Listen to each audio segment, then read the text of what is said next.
Okay, so I'm gonna make this video about um, my opinions on, well, three main opinions I have on the KONY 2012 campaign and why I'm basically pretty much against it. Um, I'm just gonna jump into it. My first point is of why I'm a little irked slash annoyed by this whole thing is number one, blind support.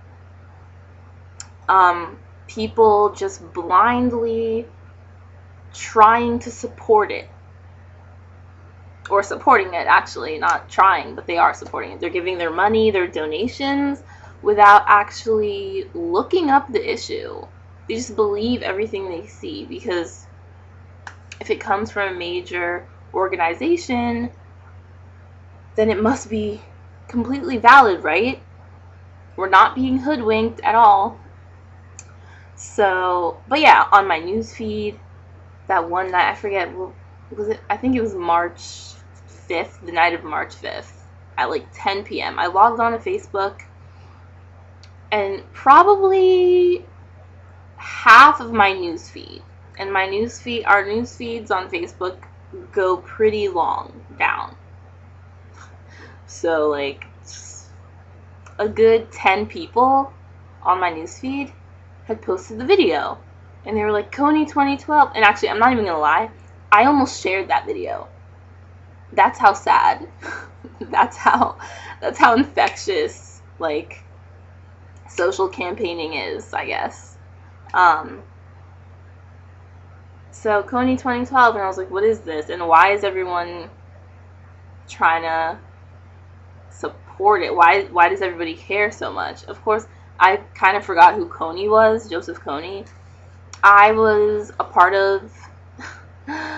actually a part of the Invisible Children club at my university, my freshman year of college, which I regret. And I actually dropped out once I read more about Invisible Children. So I'm not in it anymore.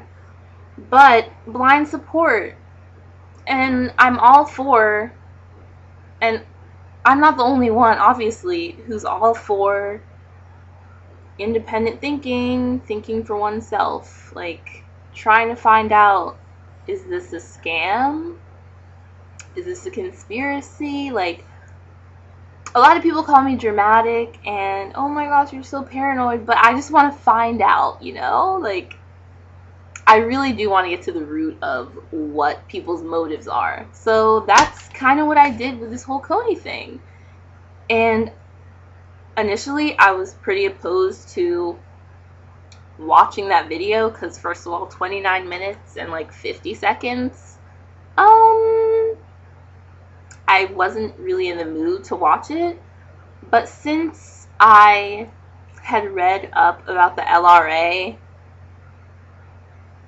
right before watching that video, and being really confused as to why everyone cared on my newsfeed, I had to watch it so that, so I could actually prove my points to myself, at least, so I can validate what I believed. And my points were proven.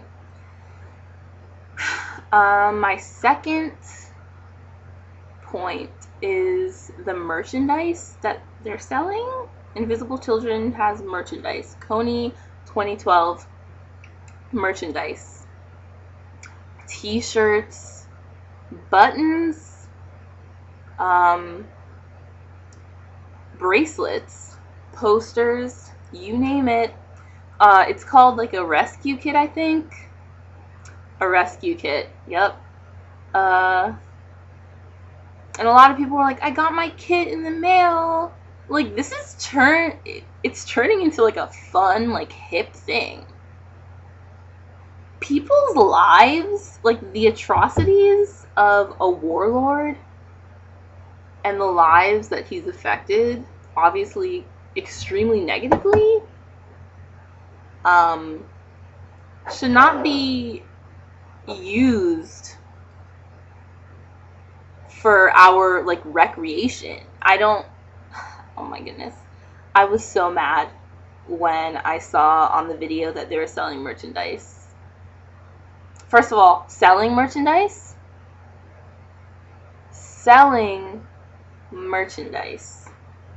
money. And actually, if you didn't know, only about 30% of the profits that they're given go towards the actual cause. But at this point, I really don't know what the cause is that they're trying to help. But I will touch on that later. So yeah, the majority of the money that we're feeding to them goes to transportation, because of course they have to, you know, fly around the country, go to different countries in Africa. Internet and social marketing, like making videos and film equipment and selling merchandise, which is so totally unnecessary. Completely unnecessary. And I guess maybe the filmmakers know that Americans are so shallow and the only way they'll help is if they're getting something back in return. So, yeah, I had a problem with that. My third point is I have a huge problem with the fact that KONY's face is on these things. The fact that there's almost a campaign poster that you can stick in your front lawn that says KONY 2012. If I was coming from Mars to the United States and I saw that and I knew about campaigning, I would honestly think that people were going to vote for him and that people were supporting him, because that's what it looks like. When you make someone famous, you're supporting them. So this whole make KONY famous idea is pretty idiotic and makes absolutely no sense.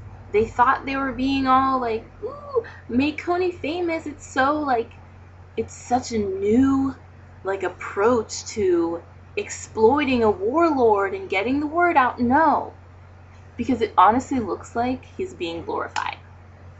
KONY's face on shirts though, his name on bracelets, people putting their profile pictures of KONY, people plastering the city with KONY. Oh yeah, at the end of the video, he said that on April 20th, there was going to be an event called Cover the Night, which is where you cover the entire major city, any major city that you're close to. You go to this huge event, and everyone covers the city with KONY merchandise. It's a beautiful thing. It's actually very insensitive because we were not the ones whose lives were affected by that. So I guess it doesn't matter because it's just a fun little hip thing that we can do, you know, cover. We're such humanitarians and activists that we just cover, like, that's like covering the town with Hitler's face. Like, for what? That does not drive the message home. You know what would drive the message home? Covering the town with the faces of the children, because I honestly thought this organization was called Invisible Children. It is. So why perpetuate their invisibility to society? We need to make their faces known. Not even necessarily their mutilated faces, but if that's honestly what it takes, yes. Take the Amnesty International approach. And the last point, before I run out of time, is the app tracking the LRA in real time, though? Really? I don't think so.